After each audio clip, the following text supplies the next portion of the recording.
저거 주변에 이렇게 팔렸는데 난 이 가격에 사고 싶어요. 사실 근데 그게 안 되잖아요. 수치적으로만 접근하시는 분들 중에서 매입을 잘하신 분들은 사실 많이 못 봤어요. 안녕하세요. 삼성동에서 부동산 하는 언니들 3번입니다. 오늘은 저희가 어떻게 하면 좋은 매물을 구하는지에 대해서 좀 얘기를 해보려고 하는데요. 문고양이님은 좋은 매물을 어떻게 구하는 것 같아요? 고양이가 좋은 집사를 만나야 되는 것처럼 좋은 매물을 구하기 위해서는 정말 훌륭한 중개사를 만나는 게 가장 첫 번째겠죠? 진짜 그게 첫 번째일까? 가장 중요한 부분입니다. 사실 중개인을 만나는 거는 좀 인연이라고 하는 부분이 있기 때문에 그 전에 본인 스스로 좀 좋은 매물을 내가 매입할 그런 준비가 돼 있나, 알아볼 준비가 네네. 돼 있나에 대해서 좀 말씀을 드리려고 합니다. 빌딩 투자를 고려하시는 분들이 투자에 앞서서 꼭 점검해야 될 세 가지에 대해서 좀 정리해서 말씀을 드릴 건데, 일단 첫 번째로는 내가 왜 투자를 하는가에 대한 목적성을 분명하게 하셔야 된다는 거고요. 두 번째로는 내 예산은 어느 정도 투입이 될 수 있는가, 내가 정말 지출할 수 있는 금액은 얼마까지일까. 마지막으로 세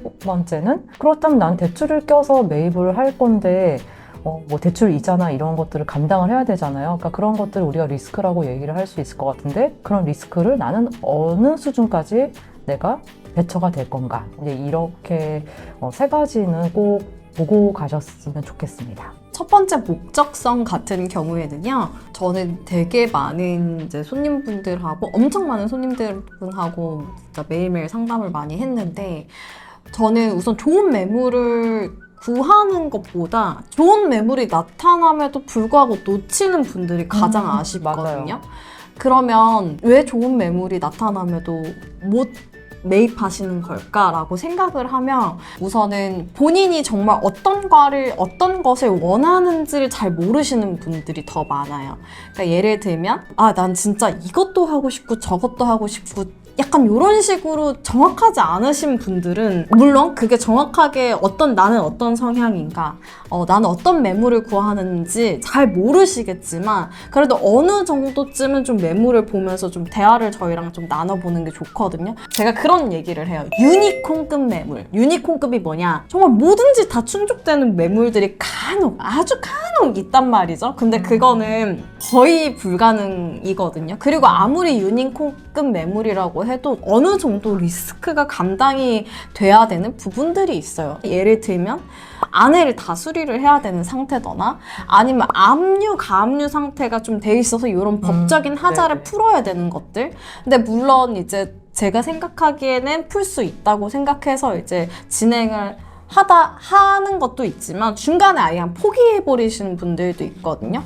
그러면 저는 그냥 아예 다른 분한테 넘겨드려요. 실제로 그래서 압류, 가압류를 풀어가지고 저희가 진짜 잔금 이런 거 치른 것도 있기 때문에, 그래서 이게 내가 이것도 만족시키고 저것도 만족시키는 매물보다는 나는 무엇보다 딱 요거는 내가 만족했으면 좋겠다. 가장 중요한 맞아, 가장 중요한 목적성. 포인트는 목적성. 그래서 그렇게 어느 정도 본인의 그 범위, 카테고리 범위를 되게 줄이시는 게 저는 좋은 매물을 구하는 방법 중에 하나라고 생각합니다. 예산 같은 경우는 이제 본인이 투자할 수 있는 현금이 어느 정도 있는지가 먼저 파악하시는 게 좋고요. 두 번째는 이제 현금과 더불어서 내가 공동담보, 그러니까 한마디로 이제 신용 대출을 어느 정도 해지할 수 있는, 그러니까 담보 대출 제외한 신용에 대한 범위에 대한 대출을 해지할 수 있는 그냥 공동 담보적인 그런 자산이 어느 정도 있는지가 사실 알게 되면은 내가 어느 정도 대출을 받을 수 있는지 상황인지도 사실 이제 파악이 되거든요. 예를 들면 내가 50억을 가지고 있고 자산이 많더라고 하더라도 나는 레버리지를 많이 일으키고 싶지 않아서 한 50억에서 100억대를 찾으시는 분들도 있어요. 그거는 이제 본인이 어느 정도 경제 활동을 하는가, 혹은 어느 정도 또 물건을 이제 찾는가에 따라서 사실 천차만별입니다. 당연히 물건 같은 경우에는 금액이 높아지면 높아질수록 그쵸. 사실 좋죠. 50억대 건물보다 100억대가 훨씬 더 좋아 보이는 건 어쩔 수 없어요. 그래서 예산을 정확하게 하고 가시지 않으시면, 그러니까 정확하기보다는 대충 나는 요 정도라고 생각을 하시지 않으시면 70억대 건물을 받다가 30억대 내려오기 되게 어려워요. 그래서 예산이 어느 정도 내가 이제 감당할 수 있느냐를 한번 보셔야 됩니다. 근데 이것도 개인 차이가 너무 네. 큰 부분이어서 어떤 네, 분은 맞아요. 굉장히 또 보수적인 분이면 난 대출 많이 받는 거 나는 너무 싫어.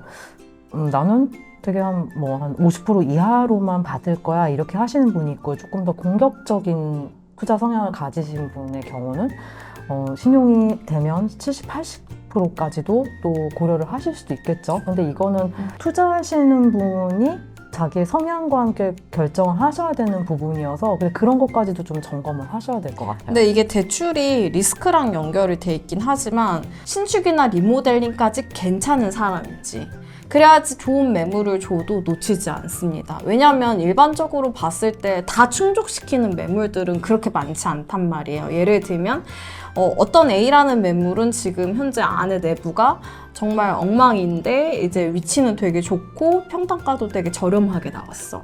그런데 이게 리모델링을 해야 되니까 사실 플러스적인 부분들이 더 많이 투입이 돼야 되는데 거기에 대한 리스크가 감당이 안 되시는 분들은 사실 아예 맞아요. 그냥 안 네. 보시는 게 전 좋다고 생각을 하거든요. 왜냐면 괜히 그런 거를 고려할 시간에 차라리 더 나은 매물들을 같이 토론해보는 게 맞아요.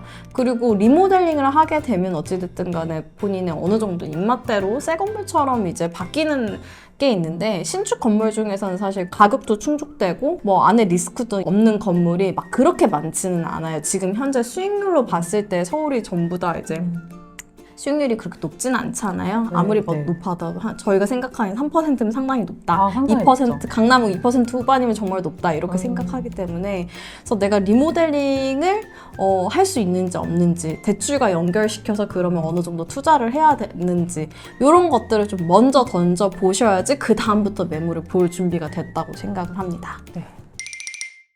안목에 대해서 좀 얘기를 해보려고 하는데 어떻게 건물을 볼 줄 아는 안목을 기르려면 어떻게 해야 되는 걸까요? 일단 안목을 기르려면 부동산 정보를 대했을 때 어느 정도 이해를 할 수 있어야 되니까 수치적인 거 있잖아요. 요새 매매 사례를 볼 수 있는 밸류맵이나 디스코 같은 사이트에 들어가시면 내가 관심 있는 지역에 어떤 건물이 어느 시기에 얼마에 팔렸는지 이러한 데이터들이 싹 나와 있어요. 그래서 그런 것들을 좀 살펴보시면서 요새 가격 수준이라든가 트렌드 이런 것들을 좀 파악하시는데 많은 도움이 좀 될 거거든요. 그리고 또 요새 제가 듣기로는 또 부동산 스터디들도 좀 찾아서 많이 하시는 것 같은데 그런 건 좀 어떻게 보세요? 장점과 단점이 좀 명확할 것 같아요. 부동산에 대한 안목을 좀 기르는 면에서는 좀 다양한 얘기를 해보면 좋긴 하는데 내가 좀 진짜 딱 부동산을 사겠다고 맘먹은 순간 이 사람들하고 같이 공유해버리면 나만의 사실 물건이 되지 않거든요. 또 좋은 물건은 금방금방 날아가잖아요. 또 그래서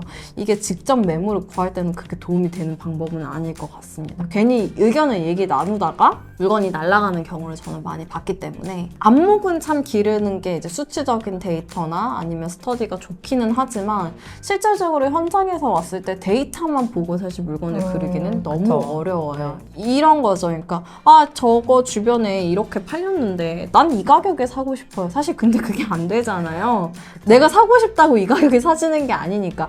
아니 옆에는 평당 7,000에 팔렸는데 왜 이게 9,000이에요? 막 이렇게 얘기하시는 분들이 있는데 시점이 얼마 지나지도 않은 것 같은데. 근데 저희가 봤을 때는 딱 다른 매물 그리고 다른 그 상태이기 때문에 당연히 그 후자의 매물이 좀 더 비쌀 수밖에 없는 상태들이 있기 때문에 수치적으로만 접근하시는 분들 중에서 매입을 잘하신 분들은 사실 많이 못 봤어요. 가까운 시점이었거든요. 작년에 저희가 하반기쯤에 사실 이제 어떤 분이 되게 괜찮은 위치에 좀 소형 건물이 강남에 나왔던 게 있는데 수치적으로 이게 안 맞아요. 주변에 이거 안 맞아요. 계속 얘기하시다가 팔렸거든요.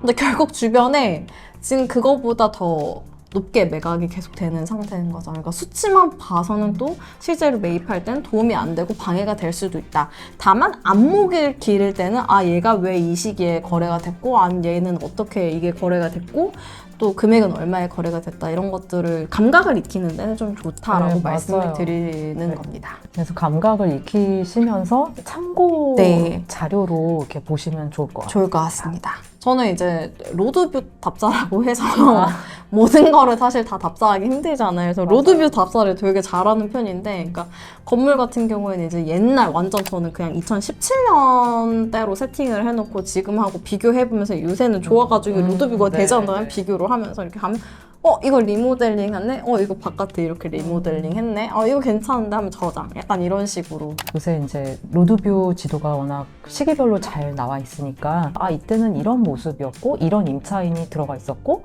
근데 현재는 또 다른 임차인이 들어왔네? 아니면 혹은 또 건물의 외관이 바뀌었네? 이렇게 하면서 그거를 이렇게 추적하듯이 따라가면서 변천사를 같이 보시면 그 어떤 특정 지역에 대한 공부도 되시면서 가격에 대한 추이도 그 감을 현재까지 또 이렇게 업데이트 하실 수가 있단 말이에요. 그래서 그렇게 공부를 하시는 게 정말 좋을 것 같습니다. 그렇다면 이제 실질적으로 좋은 중개인을 찾아 나서야 되겠죠? 가이드를 잘 해서 이끌어줄 수 있는 좋은 중개인을 만나야 고객분들의 또 투자의 운명이 갈리잖아요. 어떻게 만날 수 있을까요?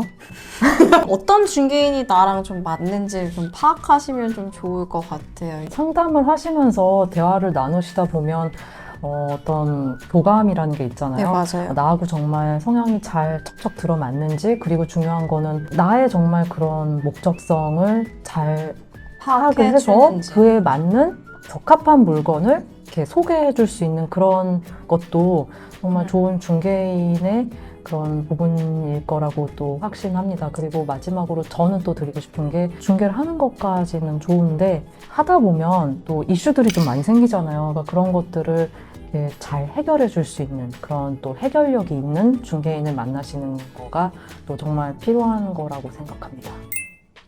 정말 제가 본 중개인 중 가장 당차고 실력 있는 플레이어인 우리 당차? 고양이를 돌봐주고 있는 집사언니는 어떻게 중개를 하시는지 부탁드릴게요. 저는 우선은 약간 빙의를 하는 타입이긴 해요. 내가 저 매수 잘하면 뭐 사야 될까를 사실 끊임없이 고민하는 타입이긴 하거든요. 그래서 약간 좀 너무 생각이 많다 보니 어렸을 때 조금 이게 더 약간 성격이 정말 좀 강했을 때는 선생님 뭐 지금 사지 마세요 그냥.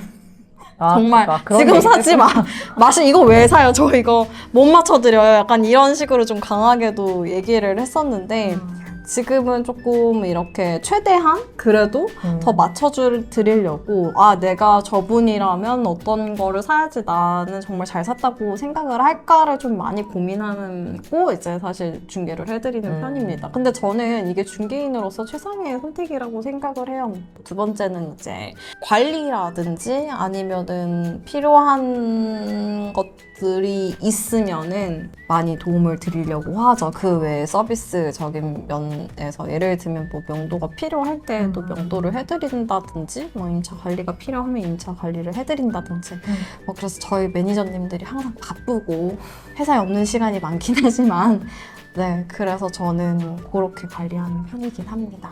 이게 어떻게 보면 제 건물 사는 건 아니잖아요. 근데 저한테는 약간 그런 느낌이었어요. 내가 내가 사는 그런 느낌? 관점에서.